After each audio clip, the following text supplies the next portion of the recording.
नमस्ते प्यारे दोस्तों।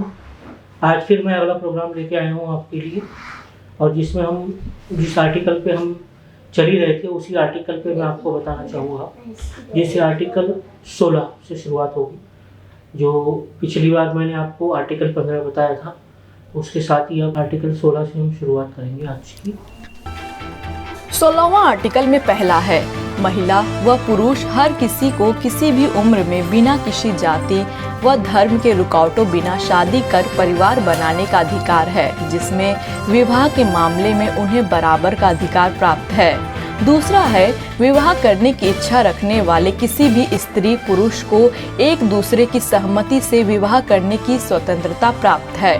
तीसरा है, परिवार समाज का मौलिक अंग है, उस परिवार को समाज और राज्य द्वारा संरक्षण पाने का अधिकार प्राप्त है। जिसमें है right to marriage and protect family. हर आदमी को अपनी शादीशुदा जिंदगी बचाने का पूरा अधिकार है, शादी करने का पूरा अधिकार है। उसके साथ साथ अपने परिवार को, अपने परिवार का रक्षण, उसका भी अधिकार है। अगर अपने परिवार को कोई हानि पहुंचाता है तो उसके लिए जो उपयुक्त कानून में जो भी सुविधा हो, उस सुविधा का पूरा लाभ लेके उनकी सलामती के लिए जो भी करने पड़े, जो प्रयास करने पड़े, वो सब का अधिकार हमें मानवाधिकार का आर्टिकल 16 देता है। 17वां आर्टिकल का पहला, हर किसी को अकेले और दूसरों के साथ संपत्ति रखने का अधिकार है। दूसरा, किसी को भी मनमाने ढंग से उसकी संपत्ति से वंचित नहीं किया जा सकता। Article 17 right to own property. जैसे आपको पता होगा कि पुराने ज़माने में जैसे कोई ज़मीन कोई लेता था तो जो ताकतवर लोग होते थे या ज़मींदार होते थे, ज़बरदस्ती अलग अपने अपने पैतरों से उसको वो लोग कब्जे में ले लेते थे। और आज भी जहाँ तक मैं समझता हूँ कि हमारे पूरे देश में आज भी इस ज़मीन को कब्जा लेने में पूरा ताकत आज भी लगी हुई है। आज भी ऐसे लोग हैं जो कि हमारी ज़मीन हथिया लेते हैं। तो उन्हीं के लिए right to own property, article 17 right to own property, यानी हमारे पास अधिकार है, हम अपने लिए कोई भी संपत्ति खरीद सकते हैं। पूरा अधिकार हमें दिया गया मानवाधिकार के तहत। एक ज़माना होता था कि कोई इससे ज़्यादा संपत्ति नहीं ले सकता था, लेकिन आज वो प्रावधान नहीं है, क्योंकि मानवाधिकार ने उसको पूरी तरीके से स्वतंत्रता दी है कि वो जितनी चाहे अपने लिए ज़मीन या प्रॉपर्टी खरीद सकते हैं। 18वां आर्टिकल, हर किसी को विचार, अंतरात्मा और धर्म की स्वतंत्रता का अधिकार है। इसके तहत उसे अपना धर्म व विश्वास बदलने या फिर किसी के भी साथ मिलकर सार्वजनिक तौर से या निजी रूप से अपने धर्म, शिक्षा, क्रिया, विश्वास या उपासना को बदलने की स्वतंत्रता प्राप्त है। आर्टिकल 18 यानी बिलीफ और रिलीजन के अधिकार। रिलीजन यानी धर्म। हमें पूरा अधिकार दिया हुआ है मानवाधिकार में कि हम किसी भी धर्म के होकर जा सकते हैं। हमें अगर अपना धर्म बदलने का मन करे तो भी हमारे धर्म बदलने का भी प्रावधान दिया हुआ है।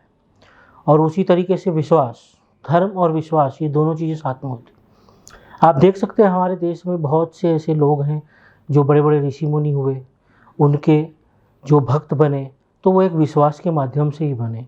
तो उसका भी हमें अधिकार दिया हुआ है कि हम विश्वास के माध्यम से, हम किसी को भी विश्वास करके, हमें उसकी पूर्ण मूलभूत अधिकार दिया हुआ है कि हम किसी पे विश्वास करके उसके फॉलोअर बन सकते हैं और उसके भक्त बन सकते हैं।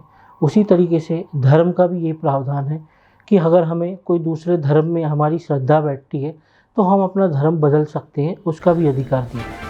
19वां आर्टिकल, हर किसी को अपनी राय और अभिव्यक्ति की स्वतंत्रता का अधिकार प्राप्त है। इसमें उसे बिना किसी के हस्तक्षेप के अपनी राय रखने का और किसी भी मीडिया के माध्यम से सीमाओं की परवाह किए बिना जानकारी देने व लेने का अधिकार प्राप्त है।